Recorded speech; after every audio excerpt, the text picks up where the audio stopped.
a Senator Amy is a senator of the country, okay? And as a senator of the country, she also has responsibility na, alam mo, as one of the leaders and as a senator, may responsibility ka to even clarify kung totoo nga ba ang allegations against your brother, who's the president.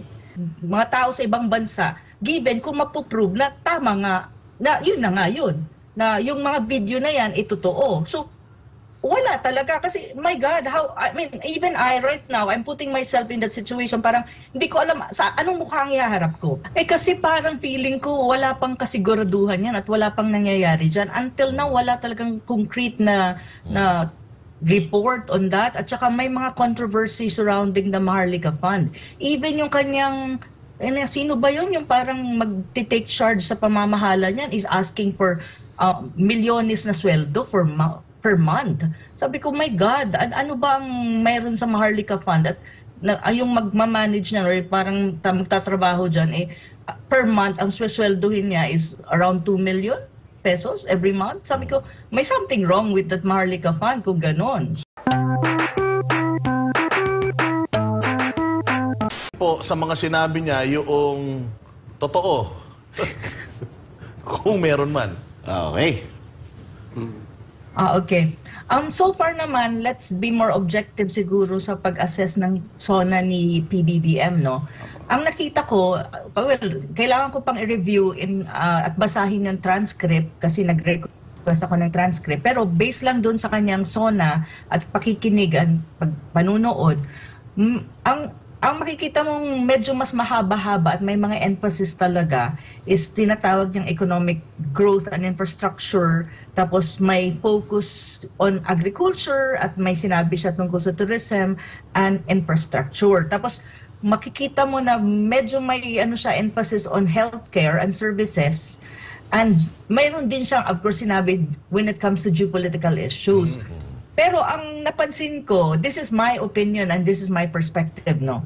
Ang napansin ko, ang kanyang SONA, hindi ganun, walang masyadong laman on the achievements ng kanyang administrasyon in the last 2 years. Kasi if you really look at the first two SONA, dapat kasi kapag nagsusona ka, nagre-report ka kasi sa buong bayan. So kung ano yung sinabi mo yung last SONA mo, dapat i-report mo kung na-accomplish mo yung mga sinabi mo yung last SONA. And then what is your next step to ngayon na you enter into another year of administration. So far, kung achievement na pag-uusapan, hindi ganun kalaman, wala ako masyadong na-pick up, kaya nga kailangan ko magbasa ng transcript in paper. At saka, may mga sinabi siya din na medyo misleading. And for me, I think it's more of a political grandstanding, given na ngayon na before siya nagsona, biglang ngayong hapon lang, nakita ko may umiikot na video. So parang sabi ko, baka ang kanyang political grandstanding when you talk about the issue of Pogo at yung sinasabi niyang West Philippine Sea, atin ito. Kasi kung titignan niyo yung SONA, doon siya pinalakpakan nung sinabi niya na, taka tumayo sila, diba? At ang ingay-ingay, hindi siya makapagsalita muna. Pinalakpakan siya doon sa issue ng atin ang West Philippine Sea. Sinabi niya, magde-de-escalate ang tension, pero atin ang West Philippine Sea. Parang feeling ko, that was a very misleading statement, actually, to be very honest, no? Coming from the president, because the West Philippine Sea is not ours. It is disputed and being claimed by other claimant states. And actually, Vietnam probably or China will react. Pero yun ang ginamit niya para mag-political grandstanding siya to galvanize support. Parang nakita ko diversionary tactic. On the other hand, yung issue ng Pogo, sinabi niya na mula ngayon, Pogo is banned. Without even thinking that actually, mahirap yung statement na yon kung susumahin mo. Kasi nga, sa Pilipinas, actually ako, I'm in favor na i-ban talaga yung Pogo. Pero it has to be done in a proper way. Yung mga ganung statement na very political grandstanding ang dating, hindi ko masyadong tinitake at parang hindi masyado ako natuwa kasi bakit? Dapat nating intindihin na sa Pilipinas may tinatawag kang mga legal na Pogo. Yes. May legal na Pogo At may kontrata yan between the government and the legal pogo. Yun yung kailangan Breach niyang of contracts, linawin ano when yan. it comes to so policy. Para siyang political grandstanding, pinalakpakan siya, pero kapag nag-settle down na sa utak ng mga tao, So, paano gagawin? makikita mo, sandali muna, parang may mali doon. So yun yung mga na-pick up ko. Tapos may mga din ako, may mga ini-expect ako sa kanya na dapat niyang lagyan ng emphasis. Like for example, economic recovery. Wala siyang masyadong sinabi kung paano niya re-resolbahin ang issue ng, ito kasi yung nasa survey right now na pinaka-importanting national concern ng ating mga kababayan. Una, issue ng inflation. How would you resolve inflation? Kasi ang taas-taas ng inflation. Pangalawa, issue ng pagkakaroon ng mataas na sahod. Hindi niya na-address yun. Yun ang pinaka-importanting issue eh. Pangatlo, yung issue na ang bumababa ang purchasing power at saka kulang sa trabaho ang mga tao. They're asking for more employment.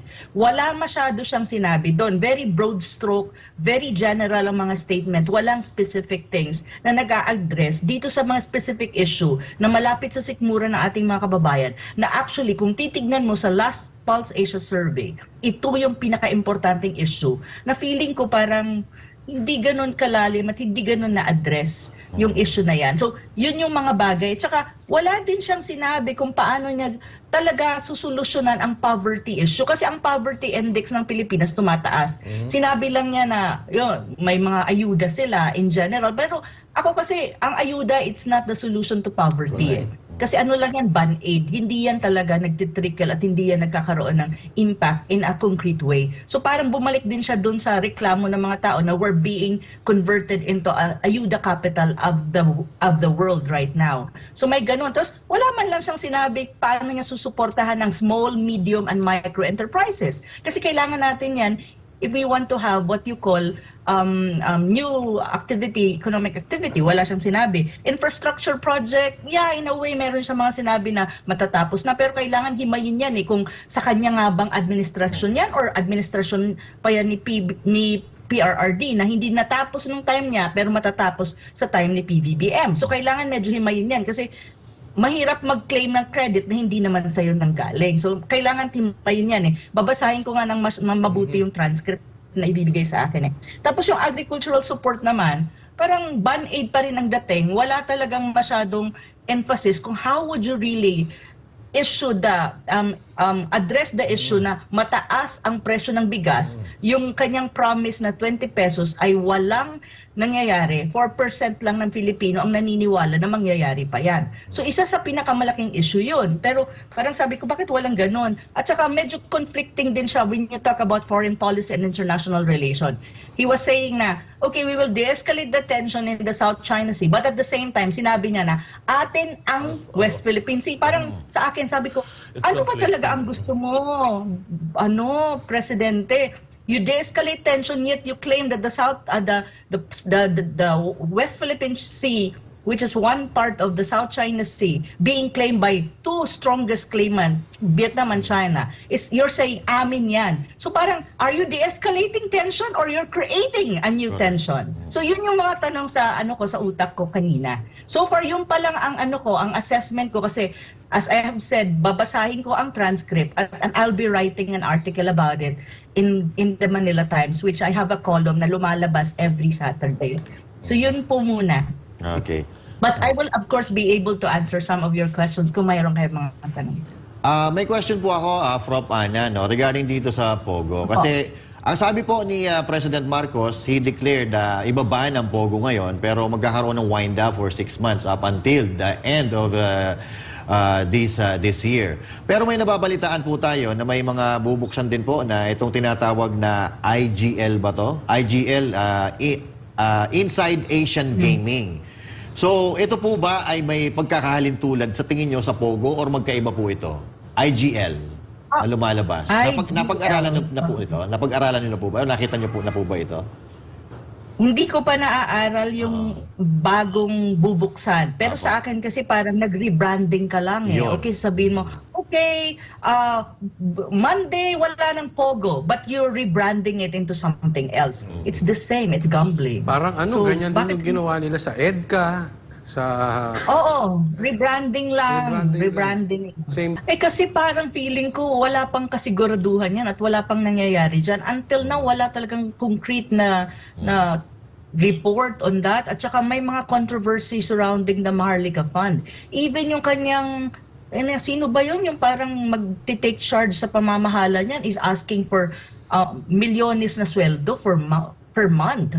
Sabi ko, my God, ano ba ang mayroon sa Maharlika Fund? At yung magmamanage niya or parang magtatrabaho dyan, per month, ang sweldohin niya is around 2 million pesos every month. Sabi ko, may something wrong with that Maharlika Fund kung ganon. Sa Kasi kanya lang napakataas napunta. naman ang sweldo.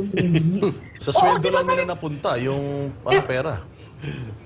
Per month yun it's not Opo. per year. Per Correct. month ang single. So sabi ko, why would someone ask for that kind of money kung medyo okay itong Maharlika Fund? Pero siguro, ako kasi malikot utak ko Sinasabi ko, baka mamaya kasi, pang ano na rin ngayon, pan-deposit na nga yung sweldo na every month. Kasi kung magkaletse-letse yan at magkaroon ng, may masilip dyan sa Maharlika Fund, marami siyang perang pang lawyer. Parang gano'n ang dating. Ay, malikot lang yung utak ko Kasi parang medyo, yung Maharlika Fund, maraming gray areas na hindi actually yan naiintindihan ng ating mga kababayan. Pero kung hihimayin yan, marami siyang mga areas dyan na questionable.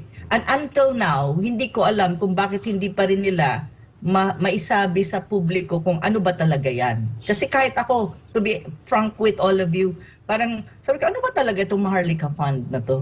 Bakit hanggang ngayon, walang malinaw. Walang malinaw na wala rin namang explanation na very practical at naiintindihan ng tao. Kasi may something dyan ata. Magandang observation mo, Boss Data. Kasi supposedly nga, ang SONA, every time na may SONA ka, what you have to do if you're the president is to report to the country kung ano yung mga na-achieve mo at na-accomplish mo dun sa unang SONA mo. Kasi may mga sinabi ka sa pinakaunang SONA mo. So parang yun ang nilatag mo yung gagawin mo. So doon pa lang, titignan mo kung ano yung na-achieve, i-report mo yan sa susunod na SONA mo. And then yung hindi na-achieve, sasabihin mo kung anong ginagawa mo to achieve those. Pero ang nangyari kasi dito sa SONA na to, kung titignan mo talaga, wala siya masyadong report on what has been achieved by his government in concrete way. Parang nagja-jump siya from one step to the other dun sa maliliit na nasabi ng achievement. On the other hand, makikita mo yung SONA, yung buong SONA is all about plans. Plans and plano. Puro plano, puro balak.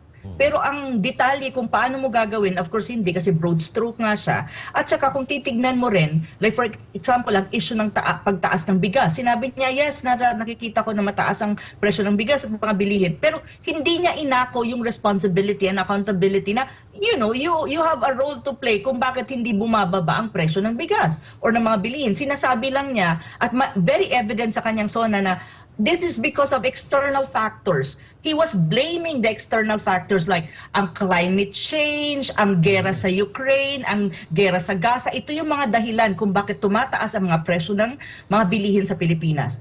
Yeah, in a way, from an international relations perspective, I would understand. But at the end of the day, kahit may mga ganon, responsibilidad ng gobyerno na tignan kung paano niya mitigate ang mga issues na tulad ng inflation, ng tulad ng creating jobs, paano mo mitigate ang issue ng poverty, ang issue ng hunger in a concrete way without necessarily all blaming it or putting the burden on external factors that you don't have control over.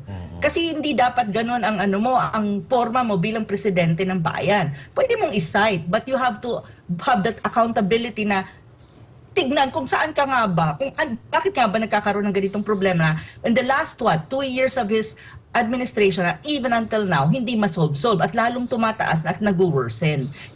Look, even yung sinabi niya na ang Pilipinas daw ay magkakaroon, yung mga travel daw niya, may mga pledges siya na sabi niya, na namamaterialize na ang mga pledges sa mga travels niya, which is very contradictory dun sa report naman na sinasabi naman, kasi nag-take note ako ng mga statistics, na sinasabi na ang approved foreign investment na pumasok sa Pilipinas sa first quarter of 2024 is is 63.6% decrease from last year. And 63.6 is concerning, it's alarming. Tapos doon naman sa index, may tinatawag kasing index when you talk about foreign investors. 2024 Foreign Direct Investment Confidence Index for emerging markets like the Philippines, from 13 spot, no, for emerging markets, from 13 spot going down tayo sa 12. So ibig sabihin, yung mga pagpunta-punta niya kung saan-saang bansa yan at ilang bansa ba niya ang napuntahan at sinasabi niya may mga pledges, yung pledges na yon hindi na co-convert into real investment sa country. Kasi kung may 63.6% kang decrease of approved investment coming into the country, at saka kung bumaba ang spot mo from 13 to 12 sa index ng foreign investors. So, kaya nga sabi ko, parang bakit gano'n ang sinasabi niya? Parang wala siyang concrete na ebidensya to even prove his claim. So parang ako, okay. So sabi ko, kailangan talaga himayin ang kanyang SONA at tignan kung ano ba ang laman nito at kung saan, anong kulang doon. At kasi kapag nagsusona ka din, it's one thing to say na, okay, in a general statement, that the general statement always have to be backed up by certain specific accomplishment or detailed plan kung anong gagawin mo. Pero parang doon sa kanya, parang broad stroke lang. Ang sabi, kaya nga ang ang impression ko nung tinanong ako kanina, ano yung impression mo sa SONA, Ana? Sabi ko, ako, ang unang pumasok sa utak ko is all plans, all balak. Plano, plano, plano. Balak, balak, balak. Ganon. Pero less on concrete steps and less on achievement report. Issue na yun, maraming loopholes at maraming hindi nagtutugma-tugma. At saka ngayon niya tinatanong ko, asa na ba yung yung 'di ba may na-arresto ko no. Tapos biglang hanggang ngayon, asa na ba siya? Na ano ba siya? Nakulong ba siya? Ano nangyari? Tapos nagbago-bago yung ito yung amount ng nakumpiska. Tapos mamaya bumaba. Tapos mamaya iba na naman. So it's very parang may something wrong dun sa kanila sa sa issue na yon. So iiwasan nila yon kasi tataas ang kilay ng mga Pilipino kung isasama nila yon as part of their achievement. Kasi marami nag-question dun sa social media, it was one of the viral issues So I don't think isasama yon. Iniiwasan nila. Feeling ko nga feeling ko nagkaroon sila ng tweaking ng speech niya last minute. Kasi may lumabas, di ba umikot yung video na yan? So nang umikot siguro yung video na yan, parang feeling ko tunik Kasi bigla na lang ginawang grandstanding ang issue ng WPS, ay yung West Philippine Sea, at saka yung issue ng Pogo. Sabi ko, parang ang gut feel ko lang, they made a last minute twist doon sa speech niya. Oo, nag-turn para humanap sila ng issue na they will put more emphasis at ilalagay nila sa baba para magkaroon ng parang galvanizing support sa kanya at sa administration niya. Which nakita nyo naman, dahil nga ang ating mga politiko trying to use the South China Sea issue para sa re-election nila, di ba, over parang standing, tapos clap, tapos may sumisigaw pang BBM. So, sabi ko, talaga bang ganito ka-ignorante ang ating mga politicians at mga members of the House of Representatives to even clap with a misleading statement? My God, I said, what the hell? But anyway, kasi misleading yung statement, yet everyone was clapping and even shouting his name. Is that really the case? Parang, my God, how come? Kasi it's misleading It's not the truth So yun yung hindi ko maintindihan. Bakit papalakpakan mo ang misleading statement or a political grandstanding? Pero ganun talaga ang politika sa Pilipinas Wala tayong magagawa. So ang naman doon, pagdating naman sa issue ng may isa pang issue na kailangan ko lang ihabol yung issue ng peace and order and drug problem. Hindi yan nabigyan ng pansin na tumataas ang crime sa Pilipinas. Ma'am, bumanat siya kayo dyan, Bumanat siya kay PRRD dyan. Meron siyang sinabi na yung kanyang drug war ay hindi execution type. Hindi bloody. So may drug war na May war ba na hindi bloody? I mean, not necessarily in a huge scale na war like World War II, but the mere fact it's a war and it's all about drugs.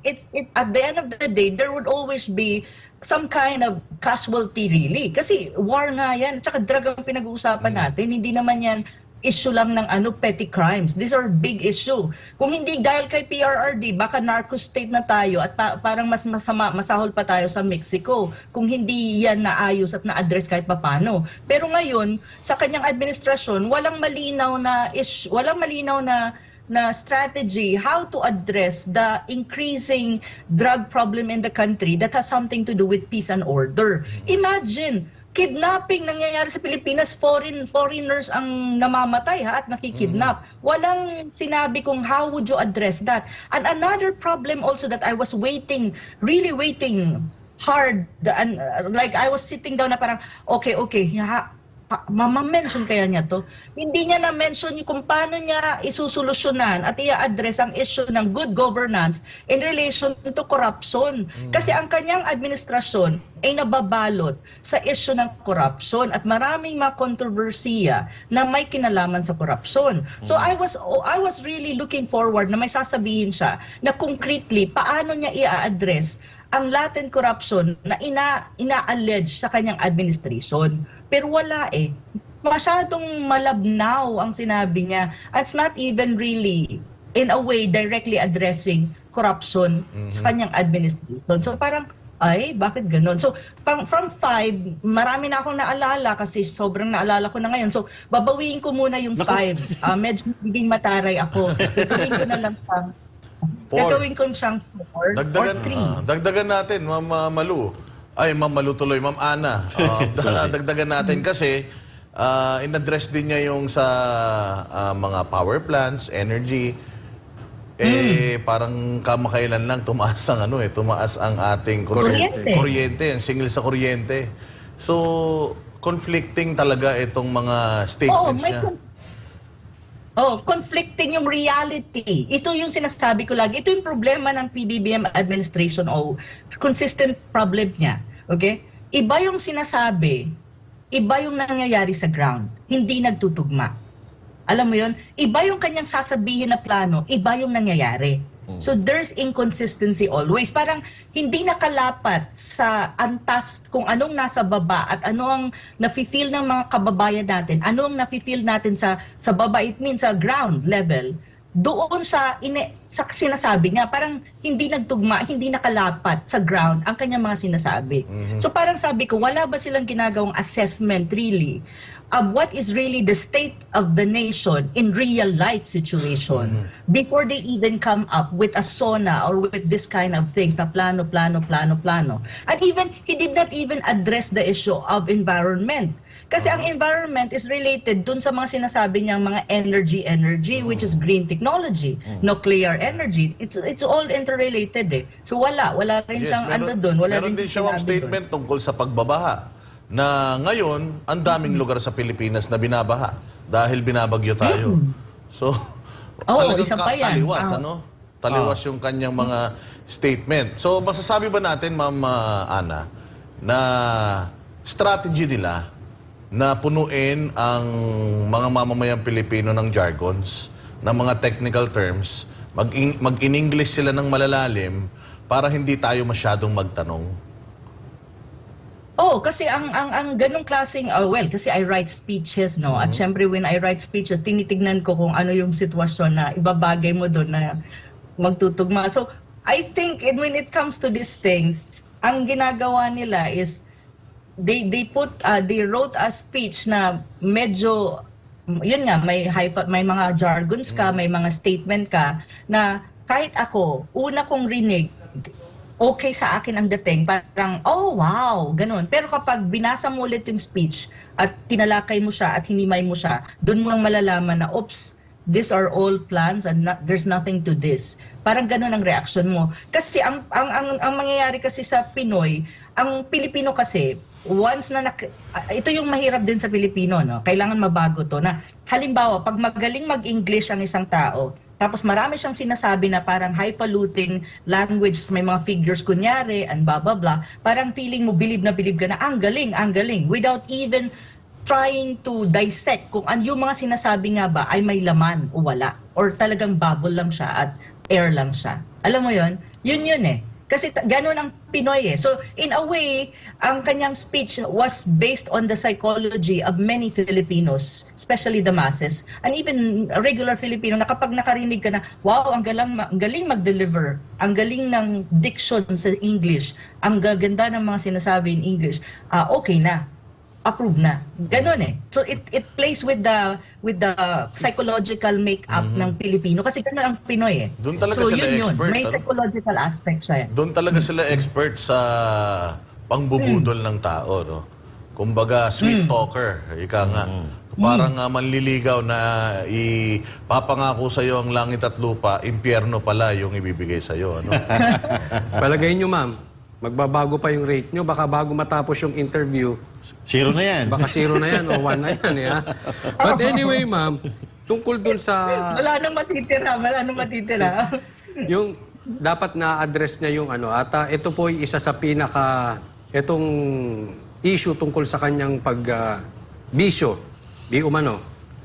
At yan ba ay dapat in-address niya rin kanina? At kung hindi man niya in-address kanina, dapat ba sa susunod na araw, harapin niya yan head-on, na hindi puro secretary ang magpapaliwanag in his behalf, dahil sabi nga ni PRRD, kailangang harapin niya ito with the drug test na hair follicle. Ano pong komentaryo niyo dito? Oo.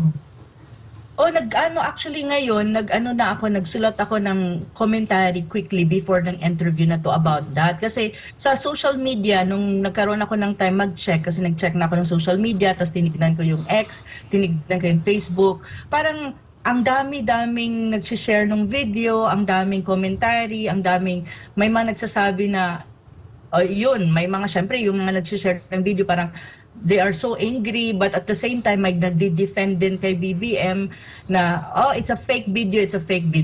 So sa commentary ko, which I posted in my Facebook account, sinabi ko na straightforward naman ang issue. Very straightforward ang issue kung titignan natin. Ang issue is questioning the person if he is really taking that substance or not. Now, how would you address that concern? Isa lang naman talaga ang paraan, which I agree with former President Duterte. The only way for you to stop this kind of yung mga ganitong mga diskusyon at mga allegations na binabato is to take the drug test. Kasi wala namang iba na magpapatunay kung you're taking it or not. It's really the drug test. But yun nga, ang specific kasi na drug test na very effective when you talk about these things is hair follicle na drug test. Pero sa akin kasi, this is an issue already of public trust.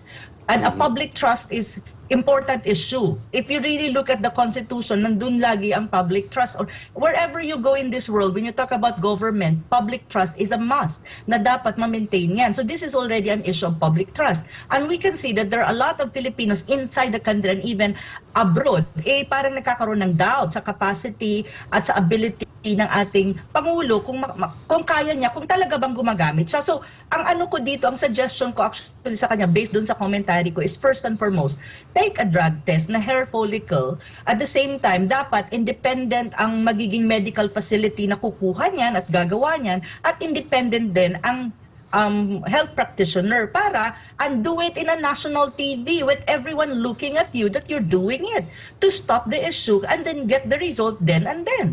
So kung wala talagang issue na yan, kung that issue is really not existent, then there's nothing to fear. Why is it that it's so hard to do? When it's supposed to be easy, when you don't have anything to fear about it. Di ba ganun lang? Ako, pag sinabi niyo sa akin, mag-take ka ng drug test, Ana, I will do it. Even if you want me to have a premiere internationally, I'll do it.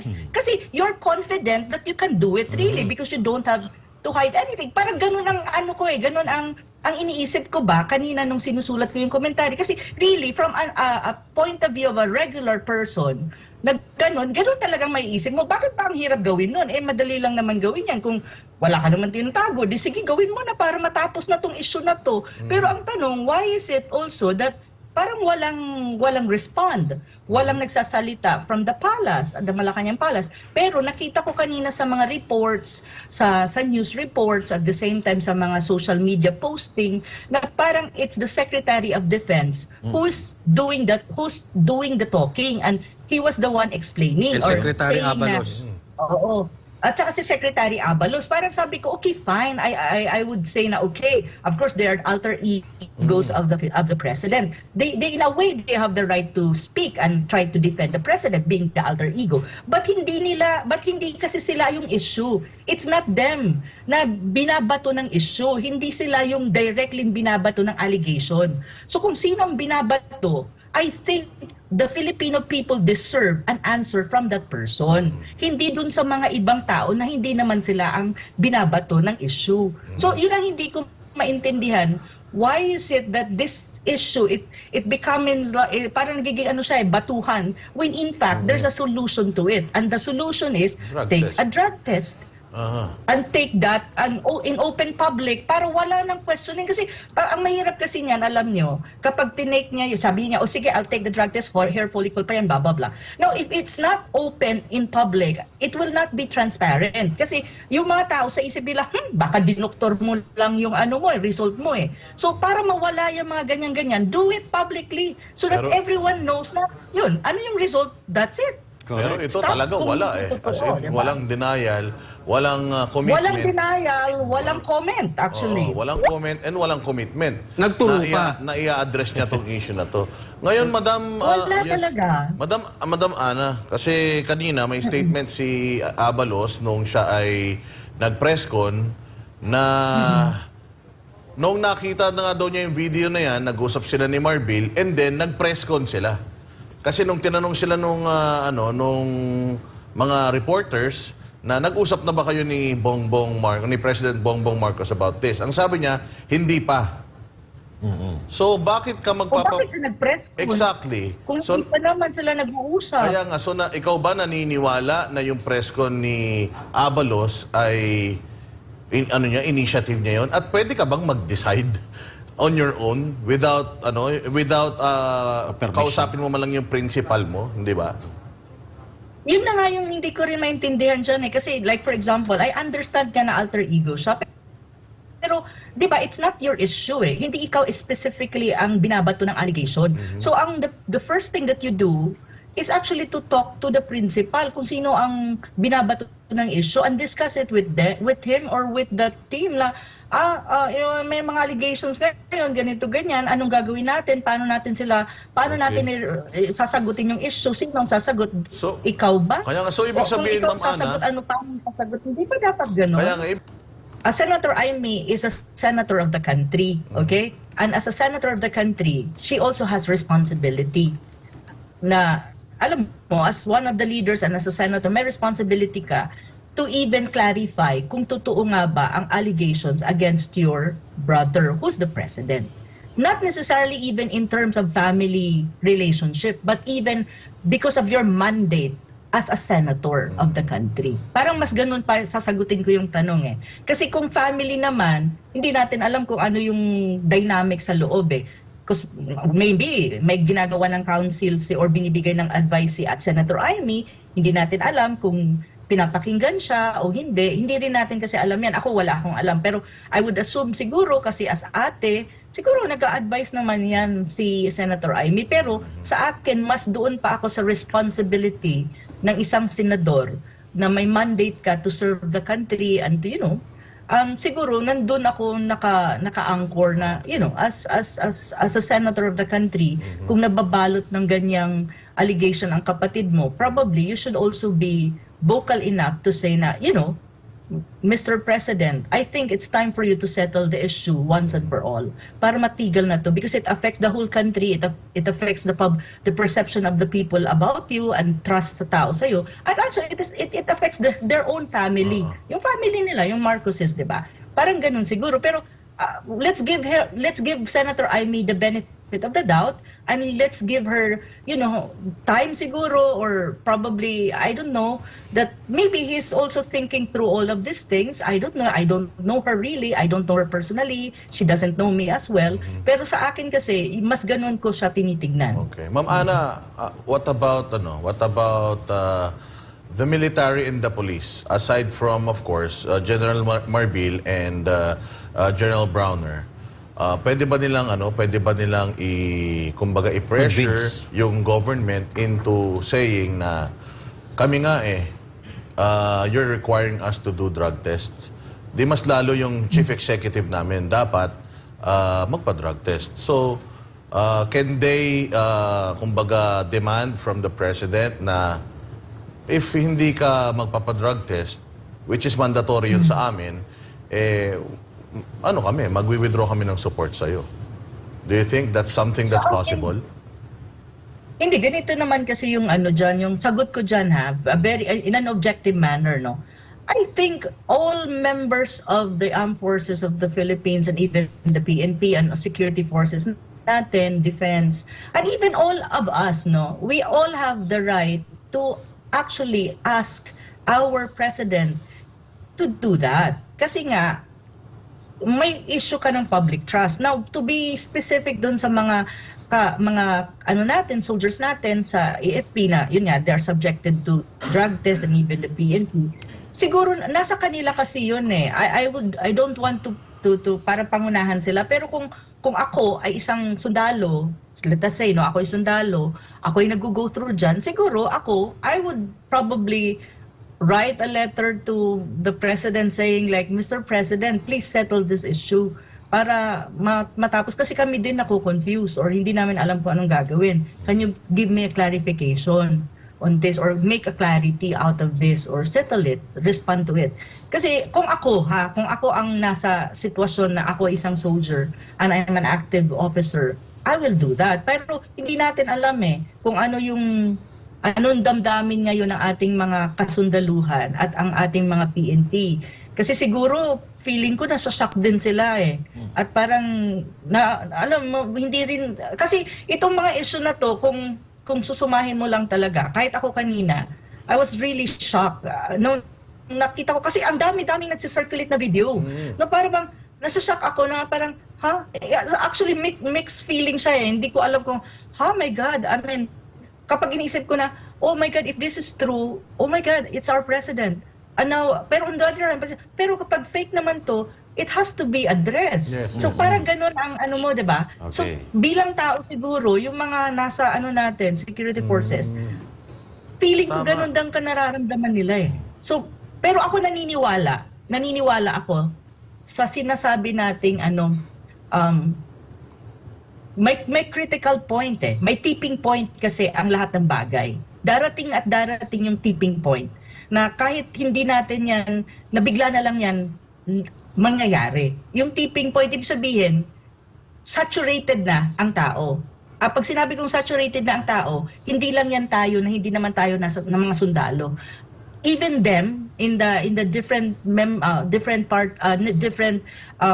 government offices, may it be in the AFP, PNP, executive branch, legislative branch, lahat na yan. Magkakaroon talaga ng tipping point kasi as people, kapag hindi mo na nakakayanan na ang daming questions sa utak mo, and then nahihirapan ka sa nangyayari at nakikita mo yung nangyayari na hindi maganda, darating ka sa tipping point mo na you ask and you question and you make an action. Darating yon. May tipping point talaga ang lahat ng bagay. Kailan kaya yan, Prof. Ana? May tipping point yan May tipping point yan. Sa 2028 kaya yung tipping point na yan. Okay. Oh my God! Ang tagal pa na Pero Ana, tanungin lang kita. Oo, kasi tinanong ko na din to sa mga viewers ko kanina. Kung halimbawa ba, nagpa-drug test ang presidente tapos siya ay negative, tatanggapin mo pa rin ba siya? Gusto mo pa rin ba siya maging presidente ng Pilipinas? O papabayaan mo siyang or gusto mo na siyang umalis? Hindi ganito. Depende kung anong klase ng test. Kasi ako may specific na requirements ako na nilagay ko sa commentary ko eh. Ang specific requirements ko dun sa kung magpapatest nga siya is hair follicle, tapos the national TV, independent facilities, and medical practitioners. If that kind of requirement na-achieve at nagawa niya, let's say kasi we're building a scenario at yun ang kasi kung nag-decide siya na i-respond niya, gagawin niya. So, kung na-fill in niya, nagawa niya yung mga requirements na, well, this is my own commentary and yun ang sinabi ko sa commentary kasi requirements ko kung ako lang, no? Eh, kung nag-negative siya, ang tingin ko naman ganito, okay, that one issue is settled. Okay, settled. But that doesn't mean na hindi settled yung ibang issue. Yes. Kasi that is just one issue. That's one issue na dapat nang i-address. Pero yung issue na yan kasi, it's very important na ma-address niya at ma-settle niya precisely because may kinalaman yan siya sa public trust at naku-question ang kakayahan niya to handle the country given na kung titignan mo yung issue na yan, related din siya sa health. At it affects, when you say health, it's more about the mental capacity ng tao. Kasi yan ang consequence kapag gumagamit ka ng mga ganyan-ganyan eh. So, ganun talaga. It's a medical thing. You can research on this.